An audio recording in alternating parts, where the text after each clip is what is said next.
Ang dami nagtatanong sa akin kung ano ba daw shampoo yung gamit ko, at anong conditioner yung gamit ko. Kasi lagi nila napapansin na ang ganda daw ng buhok ko.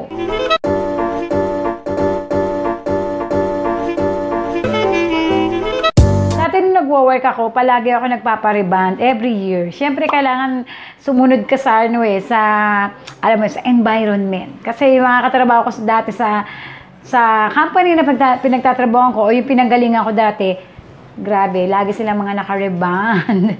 So, kailangan isa ka rin sa mga susunod sa mga agos nila. Kasi mapag-iwanan ka kapag hindi ka nag-reband, di ba? Lalo na kapag 13-month pay. Ayan. So, simula nung nawala ako sa trabaho ko, hindi ako nag-resign. BSP ang tawag nila, yung Voluntary Separation Program. Naglabas ng ganun yung company namin. Hindi na ako nakakapagpa-reband. Kasi syempre, bakit pa magpapariban? Nasa bahay lang naman ako. Pasensya na, naka-bare face lang ako. Hindi na ako nag-ayos. Kasi, mas gusto ko yung ganito yung nagbablog ako na nakakita nyo yung itsura ng mukha ko. Naglagay lang ako ng konting papula sa labi at pakilay. Ayan, para naman may konting buhay itong video na to. So, ayun na nga. Hindi tayo sa bare face natin. Yung hair ko, ayan, manipis lang yung hair ko. Sobrang nipis. Pero, sabi ko nga sa inyo kanina, simula nung nawalan ako ng trabaho, hindi na ako nagpariban. Kasi, alam mo na, walang budget. Saka hindi, wala na akong time pumunta sa parlor, tapos, magpapariban ako, nasa bahay lang naman ako, di ba? Wala akong pagpaparibanan. Kumbaga, wala namang makakita sa akin, kundi mga kapatid ko lang, kapitbahay namin, wala. Unlike pag sa trabaho ka, ang pangit naman na buhaghag yung buhok mo, makikita ng mga katrabaho mo, ano ba yan, ang lotion naman ni Daisy, lotion naman yan, di ba? Yung mga ganun kang buhok na lang, di pamalagaan. Yung mga tipong mga ganun. So, kailangan talaga, pag may trabaho ka, maging maayos ka. Hindi lang sa buhok, pati sa mukha mo, di ba? So, eto share ko sa inyo, kasi sabi ko nga sa inyo, ilang taon na ba akong wala sa trabaho? 3 years, parang gano'n. So, 3 years na rin walang reband ang aking hair. O hindi lang 3 years, mga 4 years. Kasi, nung pumasok ako sa trabaho namin is, bagong panganak ako noon. So, hindi pwede magpa-reband pag bagong panganak. So, simula noon, hindi na ako nakakapagpa-reband. Ang ginagamit ko na lang is eto. Share ko na sa inyo kasi sobrang daming nagtatanong sa akin bakit, Ate Daisy, ganda na buhok mo, bagsak. Anong ginagamit mong shampoo? Anong conditioner na ginagamit mo? Okay ba yung Consuka? Actually guys, yung Consuka, ito haliwanagin ko.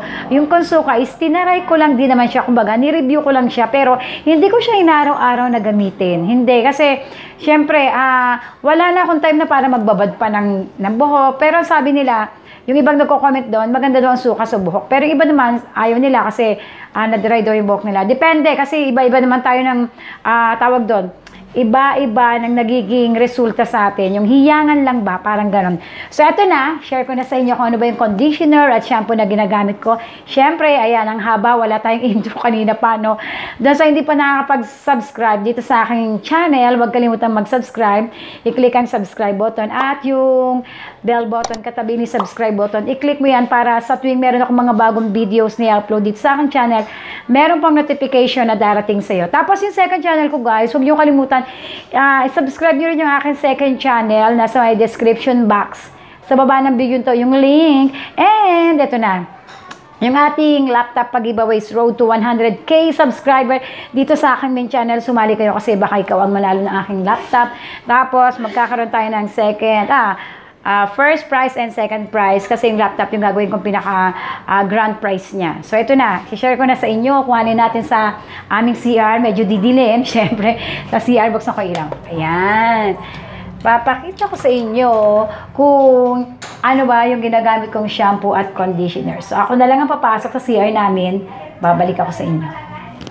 So eto na guys, papakita ko na sa inyo kung ano yung shampoo. Sa shampoo muna tayo magsimula. Ito yung shampoo na ginagamit ko. Baka sakaling mahiyang sa inyo. Pero hindi ko na ito ginawa ng review. Pero obvious naman na super hiyang sa akin ng shampoo to. Okay, disclaimer. Hindi po ito, ano tawag doon? Hindi nakipag-collaborator, hindi ito sponsored, ha? Gusto ko lang i-share sa inyo. So, ito yung shampoo na gamit ko, yung Palmolive. Kahit anong kulay ng Palmolive, basta Palmolive is okay. Sarado yung pinto namin. is okay na okay sa akin. Pero yung pinaka-the best para sa akin is etong may buko. Buko pa siya, di ba? Hindi pa naman siya nyog. Etong may buko na drawing or yung kulay purple or violet. Eto yung ginagamit ko yung Silky Straight. Tapos, shampoo and conditioner, virgin coconut oil and soy protein. Soy protein. Tapos, frizzy and wavy hair. O, ayan, di ba? Ayan yung ginagamit ko sa aking hair shampoo. Ang ingay ng kapitbahay namin. Tapos, siyempre, after mo mag-shampoo, siyempre yung normal pag-shampoo lang. Shampoo nyo lang yung hair nyo, tapos banlawang maigi. Tapos, pupunta tayo sa conditioner. Ayan. Ang conditioner naman na ginagamit ko. Excited na ba kayo? Ayan. Kasi sobrang dami nagtatanong nito sa akin eh. Ito yung ginagamit kong conditioner. Ayan. Ito yung Dove 1 minute serum conditioner. For dry and frizzy hair. Kung napansin nyo, pareho silang pang dry and frizzy hair, kahit hindi naman dry and frizzy hair yung aking hair. Kasi nga gusto ko lang siyang maintain na long and soft and shiny. Ito yung ginagamit ko, actually paubos na rin siya. Oh, hindi rin siya sponsored. Hello, Dab. Paubos na. Lagi ako nagamit ito. So, kapag naubos na ako nito, minsan sa tindahan nabili ako kahit anong kulay din, basta Dab. Pero kalimitan, ito yung ginagamit ko, itong kulay brown ba to, o gold, ayan, gold brown yung ginagamit ko, ito, yan. Meron itong mga yung mga para sa falling hair, yung mga ganun-ganon. Basta yung mga, alam nyo na, yung para sa mga falling hair, para sa mga wavy, ito nga sa frizzy hair nga siya. Ayan yung dalawang yan nakatulong sa akin para ma-achieve ko yung buhok na ganito.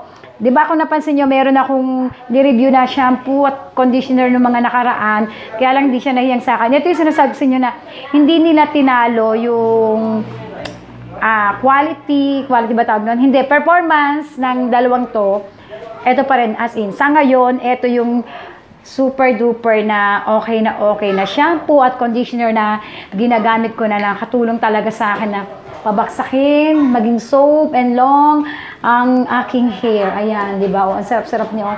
Tapos, ang bango-bango niya pa. Bongga siya grabe. Ayan, di ba? Ang ganda ng hair ni Daisy. Sumusunod. Uy, hindi yata yun doon. Hindi, ang ganda, di ba? Ang lambot niya.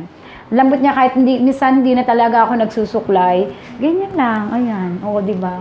Hindi mo na kailangan magpariban. Basta gawin mo lang is maintain mo lang na palaging maayos. At saka isa pa, kailangan din maging maayos yung pagsusuklay mo. Ganoon ang gawin mo. Kasi para hindi siya magputol-putol. Ako ang ginagawa kong pagsusuklay, sinisimulan ko muna dito sa dulo, dahan-dahan, tapos saka lang ako akyat dito. Ganoon. Kaya lang kapag nakapag-conditioner ka na, gamit si Dove, nag-promote, okay na yung hair mo. Hindi ako nagpa-falling hair dito. Unlike sa cream silk na talagang pag nagmanlaw ako, grabe ang falling hair ko doon. As in talaga. Sabi ko, grabe, kasi yun ang gamit ko dati eh. Ang falling hair ko doon talagang namamayagpag. Ang dami talaga. Etong dalawang to, simula nang makilala ko sila. Grabe, ang ganda ng aking hair. O, di ba? Ang ganda ng aking hair. Ang ganda ng hair ni Daisy. Hindi, ayan. Share ko lang sa inyo kasi ang dami nga nagtatanong sa akin. Nagpi-PM sa akin. I-share ko naman daw. Total, sinashare ko naman daw na lahat yung lahat na sa akin. I-share ko na rin daw yung sa buhok. Ayan. Share ko na sa inyo. Ayan ha. Eto. Hiyangan lang po yan. Meron kasing iba na hindi nahihiyang. Pero, hindi porke hindi nahiyang sa inyo is hindi na siya effective.